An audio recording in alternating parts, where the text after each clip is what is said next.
Oi, tudo bom? Vocês sabem o que ecoansiedade, psicopatas e síndrome de Estocolmo têm em comum? Bom, é que esses três não existem. É isso mesmo. Todo mundo já ouviu falar, e especialmente de psicopatas e síndrome de Estocolmo, certo? Ecoansiedade ou ansiedade ecológica é um termo novo, talvez nem todos vocês ouviram falar a respeito ainda, mas vem se popularizando. Depois da COP30, eu ouvi alguns influenciadores, algumas pessoas na internet falando sobre a ecoansiedade ou ansiedade ecológica que vem crescendo, que é essa preocupação em relação ao mundo tá em mudanças climáticas, a gente está vendo destruição da natureza toda semana, então isso gera uma ansiedade. As pessoas estão cada vez mais preocupadas com o futuro do planeta e o próprio futuro, o futuro dos filhos. E a ecoansiedade, ela vem sendo vista como uma preocupação muito digna por um grupo de pessoas, ou um exagero por outras. E, enfim. Mas o porquê que eu disse que essas três coisas não existem? Mas, Thaís, eu vejo psiquiatras falando sobre psicopatas. Sim, esse termo já foi bem internalizado pela sociedade, foi bem aceito, bem usado. Então, sim, nós falamos sobre os psicopatas. Porém, o termo, ele não existe nos manuais de diagnósticos que nós temos. Eu me refiro médicos, psiquiatras e psicólogos. Nós temos o transtorno de... Alguém gritou lá fora. Uma criança brincando na neve, com certeza. Voltando. A gente fala sobre o transtorno de personalidade antissocial. É esse o nome real do psicopata, da psicopatia. Então não é que o fenômeno não exista, não é que não existam psicopatas, eles existem, mas não com essa terminologia.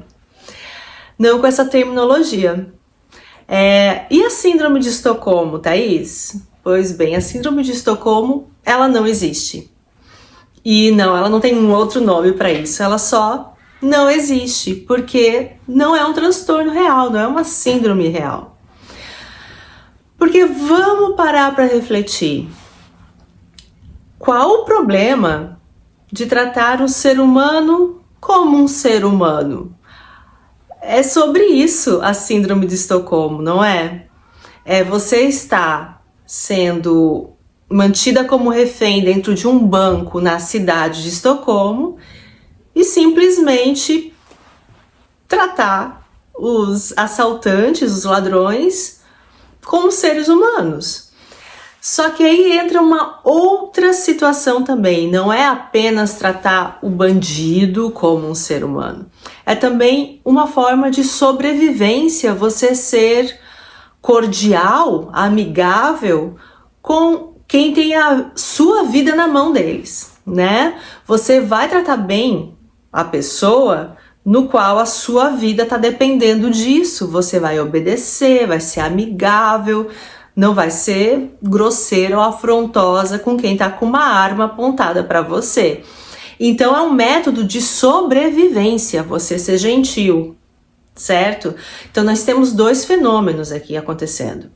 Tanto você ser gentil para sobreviver, quanto você simplesmente entender que é um humano e que o dinheiro do banco já nunca foi o teu dinheiro, né? Não é o teu dinheiro, por que você vai botar a sua vida em risco pelo dinheiro do banco, né? Então assim, as pessoas não iam comprar essa briga, não é uma briga que vale a pena comprar, né?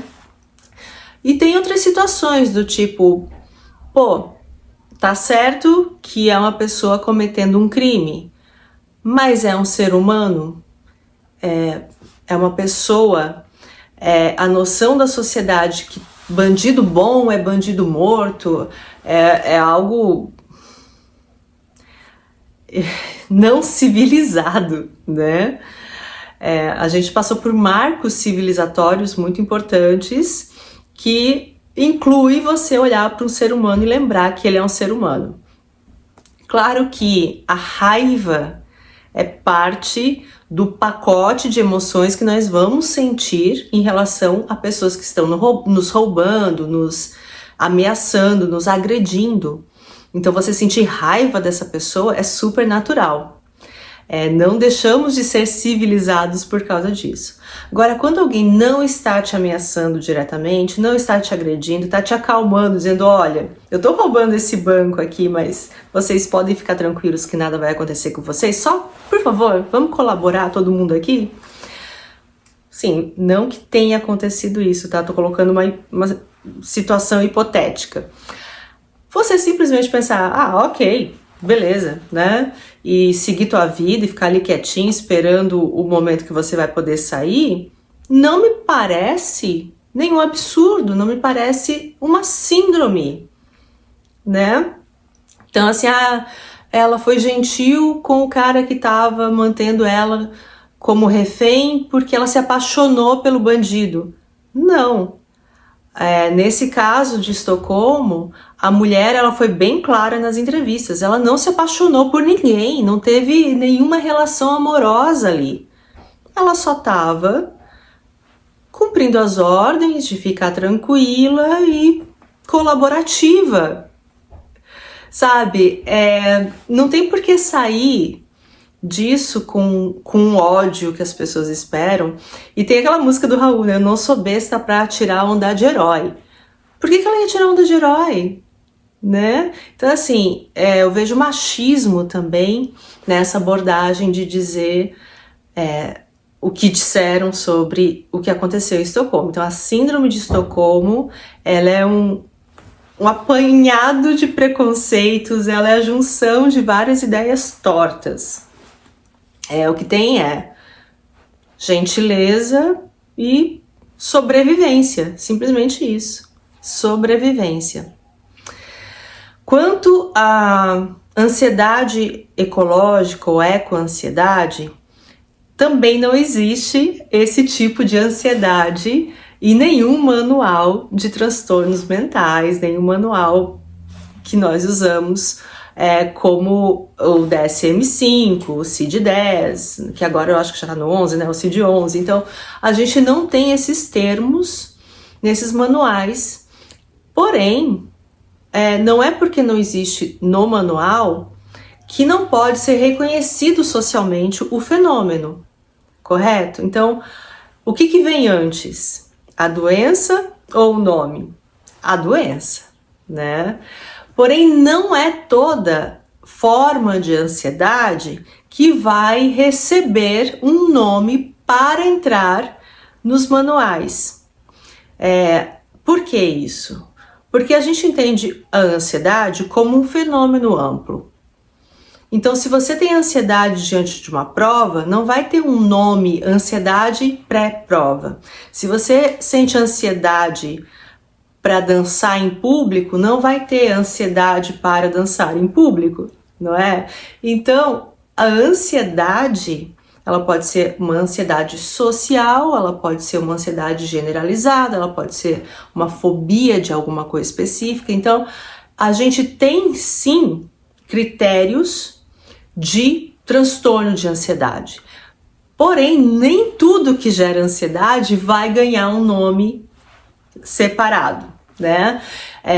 Eu tô sendo aqui bem básica, só jogando o assunto aqui para um debate, para termos bem simples, tá bom?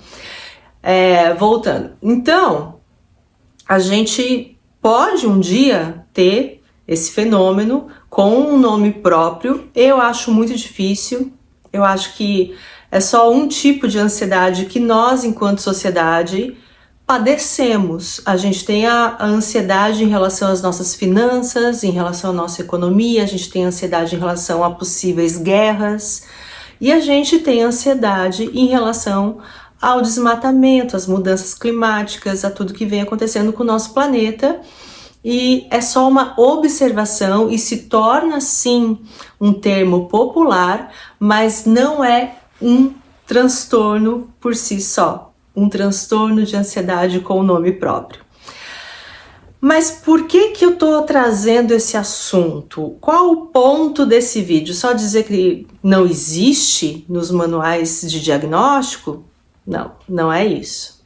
O meu ponto é, quando você joga um termo novo na mídia, eu venho a crer que existe por trás, geralmente, um viés.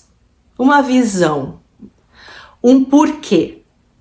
Vem se popularizando esse termo, mas eu vejo muito mais matérias e pessoas colocando isso de uma forma negativa.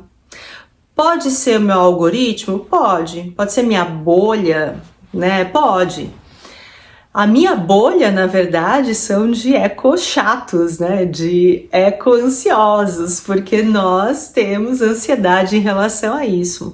Mas daí trazem matérias para debater, mostrando, olha que absurdo que eles estão falando da eco-ansiedade, olha que absurdo a forma que eles colocam a nossa preocupação como algo banal.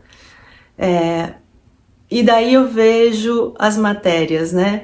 Algumas que eu vi trazem um tom, principalmente aqui nos Estados Unidos, né? Trazem um tom tipo, eu não acredito que estão dando mais um nome para as coisas. Eles estão inventando doença.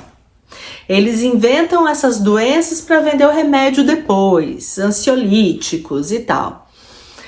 Não é levado a sério o problema real que são as mudanças climáticas. Então tornados acontecendo, enchentes, os furacões ganhando força. Então a gente vai vendo acontecer as mudanças climáticas e o foco deveria ser a resolução das mudanças climáticas.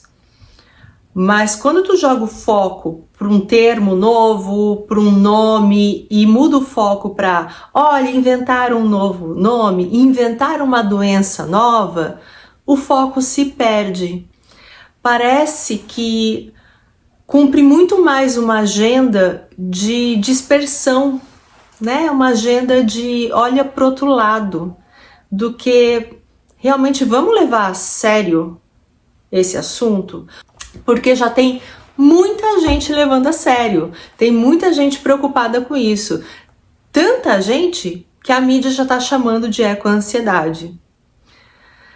Então, meu povo, não vamos nos distrair com esse termo eco-ansiedade para debater se a doença existe ou não, se vão tentar vender ansiolítico para nós ansiosos em relação ao planeta ou não, porque esse termo nem existe na psiquiatria ainda. Agora, as mudanças climáticas existem, então aí todos os dias nos jornais, provando pra gente que o clima do planeta tá mudando. Então, vamos manter o foco. Tá bom, meu povo? É isso, vídeo rápido, eu acho que menos de 15 minutinhos vai dar só para conversar aqui com vocês. E eu quero saber o que vocês acham disso, tá bom? Beijo, tchau!